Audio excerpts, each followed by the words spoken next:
Good morning. We are going to start today with 3 environmental puzzles for you to be thinking about throughout the class, throughout the semester. This first one is Mount Nebo, that peak in the top right.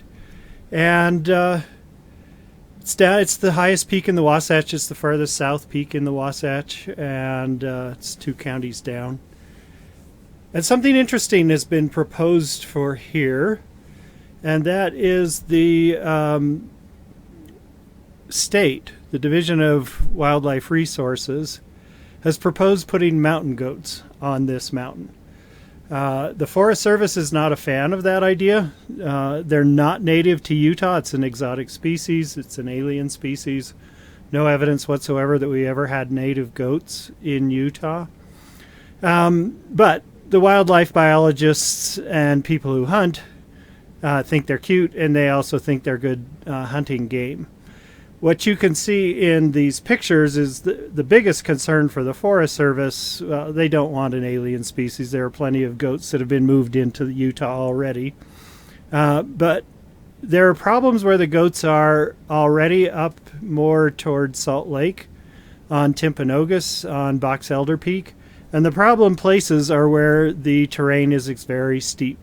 So here on Mount Nebo, in the steep terrain, you can see some fingers of green growing up into the steep area. And goats prefer to be as high and on cliffs as possible. That's their way of protecting themselves from predators. They don't know that there aren't any wolves here. But a mountain lion perhaps could take out a mountain goat. So the Forest Service is saying this is already extremely steep and unstable ground. In other places where the goats are, the vegetation is removed and the erosion is much higher because of the goats. You can see just the higher up you go, the steeper things get. The more you get into goat terrain, the more trouble we have with erosion. So I spent a part of one summer doing a baseline survey looking at vegetation density at a whole bunch of different places, working our way up into the cliff area. In anticipation, I was working for the Forest Service as an ecologist, and in anticipation of the goats arriving, we wanted to have some baseline information. There are some rare plants up there that grow only on cliffs. This is Macaranthera kingii. We'll be talking about this issue again in a minute. And the Forest Service did object, but they had their hands slapped from the national office, saying that let the state do whatever they want. I don't agree. The state does other interesting things. The state even went so far as to say, well, look, if the Forest Service won't let us transplant goats onto federal land, we're just going to drive to the nearest state or county road and let the goats out of the back of a truck and then chase them onto the national forest land. So it was a tiny bit ugly. So if you were an interpretive ranger in this area, how would you present this puzzle? I suppose it depends a little bit on which agency you work for and with whom you're speaking. How do you present it as facts instead of as I've presented it with an opinion? So there's a puzzle. Our second puzzle. It's related. So we do have rare and endangered plants, threatened endangered species, TES is what they're often called. Sometimes that stands for not threatened and endangered species, but threatened, endangered, and sensitive species. Threatened and endangered, those are categories assigned by the federal Fish and Wildlife. And those plants and animals have some degree of protection, particularly protecting their habitat. And then there are just sensitive species that are often endemic to just a small area. Endemic means just very limited distribution that to their place of origin. And then So here's just an example. These are a sensitive species. Over there on the left, you can see a couple of the white blossoms. It's a slightly shrubby species, but its branches mostly grow down, and it mostly grows on cliffs. It doesn't seem to be a good competitor if it's got good, rich soil. And originally, this was just found in the Timpanogos area, quite heavy in American Fork Canyon and a little ways up into the Wasatch. And again, as part of my summer as a plant ecologist, I was chasing this plant around, looking for it. Whenever I was doing any project, I always had my eye out for any of our sensitive, threatened, or endangered species. And we'd only found it on limestone, and we had not ever found it in little cottonwood, big cottonwood. But I did. I can't remember what I was searching for, but here it is on a granitic rock, which is the only place we've ever found it. And this is actually in the Solitude Ski Resort boundary. It is national forest land. So we now have the full range that is known, stretching from Timpanogos on the south up here to the ridge above Twin Lakes in Big Cottonwood Canyon. That's not the only species. This is the pink flower in the middle of the yellow monkey flowers. Is a species of shooting star. They have those fascinating petals that drop backwards instead of pull forward like most plants, most flowers. This is a species of shooting star. Dodecatheon is the genus, and all of the other shooting stars, the leaves are shaped more like an iris leaf, so sort of like a lance-shaped leaf. But these look like spoons. So the leaf, and we don't have great views of them here, but the leaves are long and skinny at first, and then they get fat. So they look like spoons. So they are a very different species. And I was assigned this flower deliberately to go hunt for it, and the only place that it was known is a place called Moss Ledge. And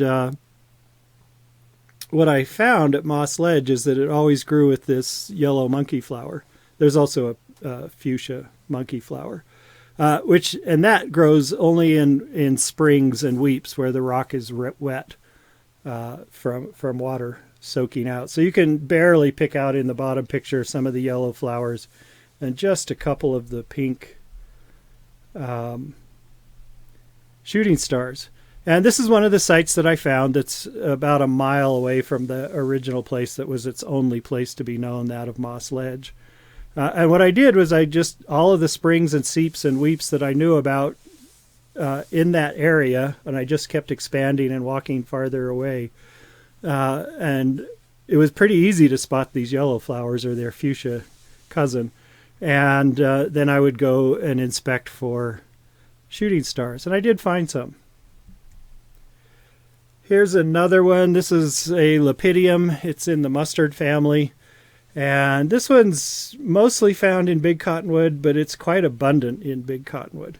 So I believe these pictures are Stairs Gulch, Broads Fork.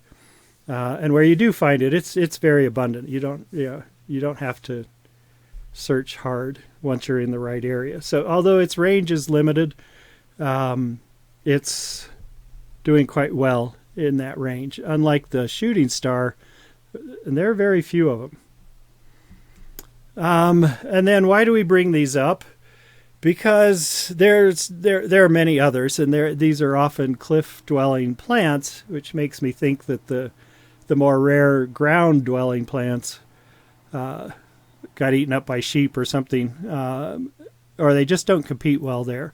And the reason that they're rare is they do best on cliffs, and cliff is not our main growing area. So why do I bring them up? Why do I have a picture of climbers here? There's another flower. It's a draba, so it's another mustard. McGuire's draba, if I remember right. It's been a few years. that grows on the cliffs, on the limestone cliffs in Logan Canyon. And the Forest Service put up a sign, and it said, please, climbers, when you see this, climb around them. They're an endangered species, and just leave them alone. And instead, they were disappearing even faster after that sign was put up, that interpretive sign. And someone finally scratched a note onto it that said, what do you mean endangered flowers? I've removed them all. So they were cleaning the cracks for putting in protection and cleared them out.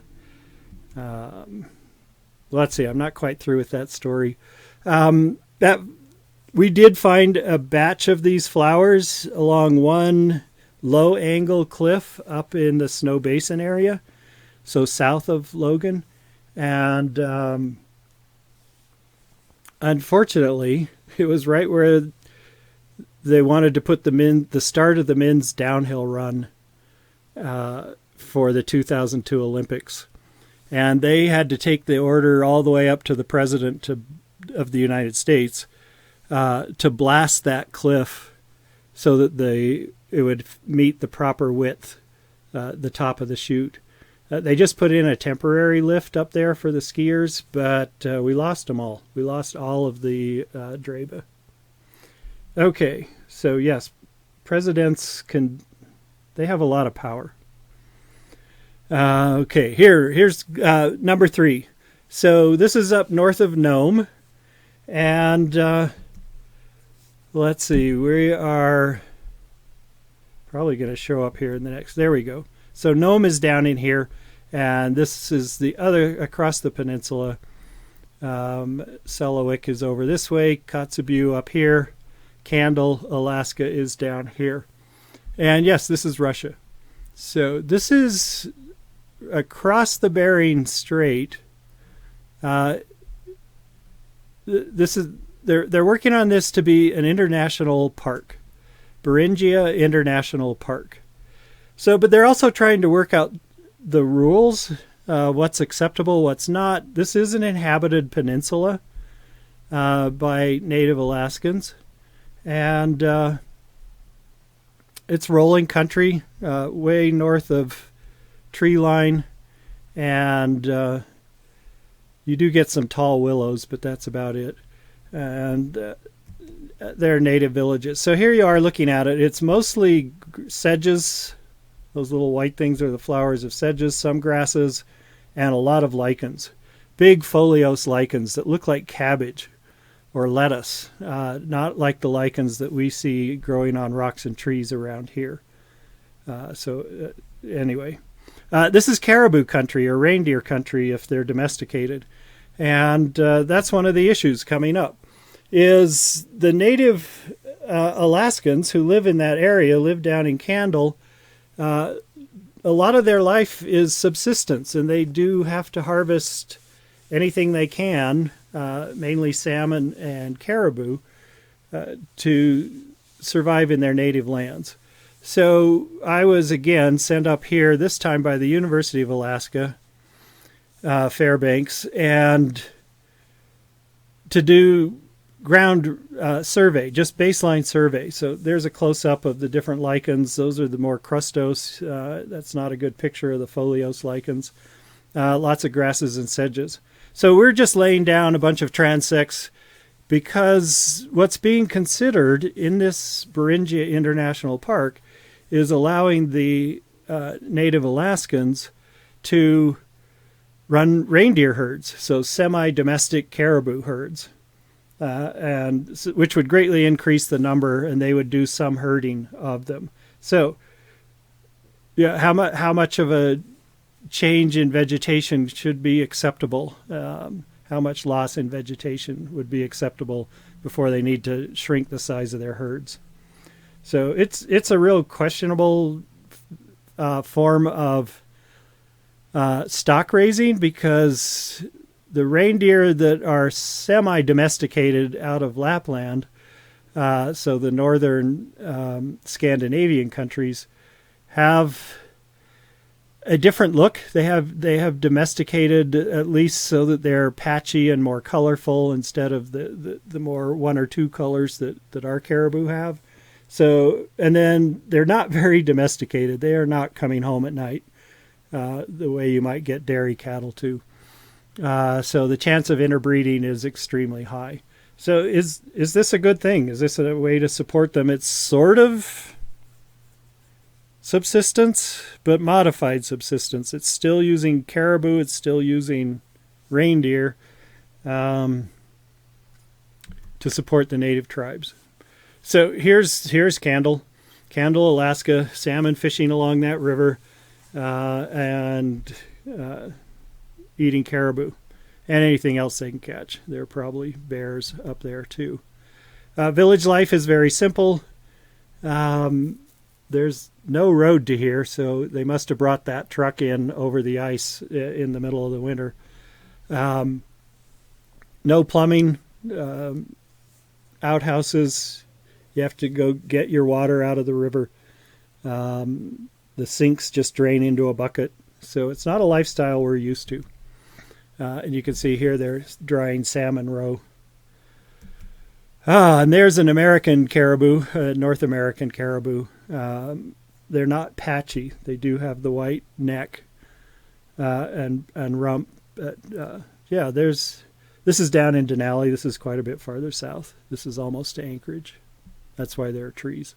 So yeah, we did a survey, transects, measuring biomass, identifying plant to the genus, sometimes to the species, with 100-foot transects, and then drying them out and weighing everything back in our little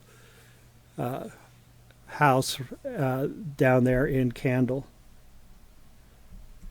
All right, so those are the three puzzles.